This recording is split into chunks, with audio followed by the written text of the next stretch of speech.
The sun sank low over the dusty plains, painting the horizon in streaks of amber and blood red. Clara stood at the edge of the wooden fence, hands gripping the weathered rails as though they could hold her in place. The wind carried a chill, but it wasn't the cold that made her shiver. It was the memory of a life where she had always stepped back, where fear had guided her every move. Her first kiss had been stolen by terror, leaving her feeling hollow and unsure if she could ever trust the warmth of another soul. Miles away at the edge of the valley, a lone cowboy rode slowly, his silhouette etched against the fading light. Jackson Kane was a man marked by past mistakes, by a reputation that clung to him like dust on leather boots. His eyes, sharp and steady, had seen enough betrayal to know when someone carried secrets too heavy to bear alone. And when he saw her standing there, fragile yet defiant, something inside him stirred, a quiet pull he had learned to ignore until now. Their first meeting was almost accidental. Clara had been fleeing the harsh judgment of the townfolk, a place where whispers clung to every shadow. Jackson's ranch lay on the outskirts, hidden by a grove of oak trees and rolling hills. When her horse bolted, frightened by the sudden crack of a rifle in the distance, it was Jackson who appeared, steady and calm, guiding her animal to safety. He didn't speak much, but the way he looked at her carried an unspoken promise that in his presence she could rest, even just a little. Over the following days, Clara found herself drawn to the quiet strength of Jackson's world. The ranch was alive with subtle rhythms, the lowing of cattle at dawn, the soft shuffle of boots across the corral, the scent of hay mixed with the smoke of the evening fire. Each sound, each movement seemed to speak of patience, of time measured not in hours but in understanding. She began to feel something she hadn't in years, hope. Yet the past clawed at her uninvited. Memories of betrayal and fear whispered in the corners of her mind, reminding her why she had closed herself off. Jackson noticed the hesitation in her smile, the tremor in her hands when she thought no one was watching. And one evening, under the wide expanse of a starlit sky, he spoke quietly. "You don't have to hide from the world, Clara, not here. Not with me." The words were simple, but they carried weight, pressing against the walls she had built. She wanted to trust him, wanted to let herself feel something she had long denied. But fear lingered like a shadow across her heart. Jackson's gaze never wavered. He didn't demand her trust. He simply offered his own, steady and unyielding, like the mountains surrounding the valley. Trouble, however, was never far in the west. The town's wealthy landowner, a man whose greed was only matched by his cruelty, had been eyeing Jackson's property for months. Rumors of cattle rustling and threats whispered in saloons meant danger was inevitable. Clara sensed it before Jackson did. The way the townspeople shifted their gaze, the subtle tension that made her skin prickle. She wanted to warn him, to protect the man who had become her anchor, but Jackson had always faced storms alone. This time she realized she might have to step into the fray with him. Their first real test came on a dusty afternoon when a gang rode into the valley, their intentions clear in the glint of their rifles and the smugness in their voices. Jackson confronted them with quiet authority, his hand resting near his holster, every movement precise. Clara watched from behind the corral, heart pounding, not with fear of him, but fear for him. And in that moment, something inside her shifted. She wasn't going to be invisible anymore. Not here, not with him. After the confrontation, Jackson found her near the corral, brushing dust from her sleeve, eyes wide with unspoken fear and longing. He reached out gently, hand brushing hers. "You don't need to be afraid of me, Clara," he said softly. And she realized, almost too late, that she wanted more than safety. She wanted connection, warmth, a life beyond fear. Her heart thudded, uncertain but hopeful. And when their eyes met, she glimpsed the possibility of something she had thought lost forever.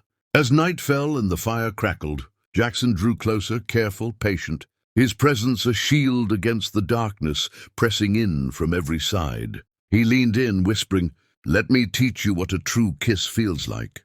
Clara froze, torn between hesitation and desire, between the past that had shaped her and the future she longed for. She wanted to step forward, to finally taste the warmth she had denied herself. But just as their hands met, A distant shout from the town stirred the night, and a shadow loomed on the horizon. The night ended with uncertainty, the moment suspended between fear and promise. Clara realized that stepping into the unknown was terrifying, but it might be the only way to find herself. And to find him, the morning sun cut through the haze of the valley, casting long shadows across the ranch.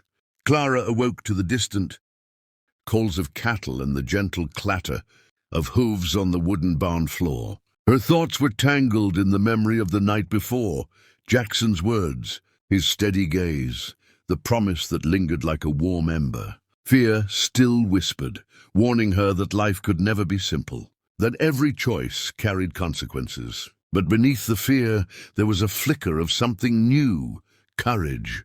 She wanted to embrace it, even if just a little. Jackson was already outside, his silhouette framed by the rising sun, working quietly with the horses. The ranch moved with a rhythm of its own, and he moved within it, a man who seemed as much a part of the land as the soil and sky. Clara approached, her boots crunching softly on the dirt, and for the first time, she felt not like a visitor in his world, but like she belonged. "Morning," he said, voice low, almost hesitant. He wasn't commanding, he was simply present. And presence, she realized, could be just as powerful as words. Their first flow of trust deepened as they worked side by side. Clara helped with the feeding, the grooming, learning the subtle art of handling the horses. She felt her muscles ache in a satisfying way, a reminder that she was alive, that she could do more than merely survive. Jackson observed her quietly, noting every movement, every small victory over her own uncertainty. There was no rush, no pressure, just the slow, deliberate weaving of two lives toward something fragile and beautiful. By the time the sun reached its peak, Clara laughed for the first time in months, a sound that surprised even herself. But peace was fragile in the West. Word of the previous day's confrontation with the gang had reached the town, carried on whispers and uneasy glances. The wealthy landowner who had long coveted Jackson's ranch now saw an opportunity. He sent emissaries with veiled threats, testing Jackson's resolve and Clara's courage. When they arrived, demanding the ranch be sold, Clara felt a surge of fear, her past whispering that standing up could only bring pain. Yet Jackson met the men with unwavering calm, refusing to yield, refusing to show fear.